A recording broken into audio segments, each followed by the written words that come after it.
Saudara, ribuan calon anggota legislatif dan Panwas dari 11 kabupaten kota di Maluku antusias mengikuti tes jasmani di Rumah Sakit Khusus Daerah Nania Ambon. Para caleg ini berharap ada jalur pelayanan yang disiapkan bagi mereka untuk memudahkan mengikuti pemeriksaan. Suasana Rumah Sakit Khusus Daerah Maluku sedikit berbeda dibanding hari biasanya.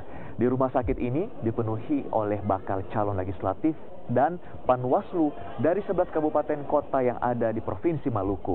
Mereka datang untuk mengikuti tes jasmani karena kondisi rumah sakit di kabupaten masih kekurangan alat dan dokter khusus. Para calon berharap sistem pelayanan di Rumah Sakit Khusus Daerah Maluku bisa dibuat khusus. Tim khusus untuk melayani para caleg-caleg yang datang berurusan di sini. Karena kalau saya lihat kondisi dari kemarin saya sudah di sini, tapi ternyata tidak ada.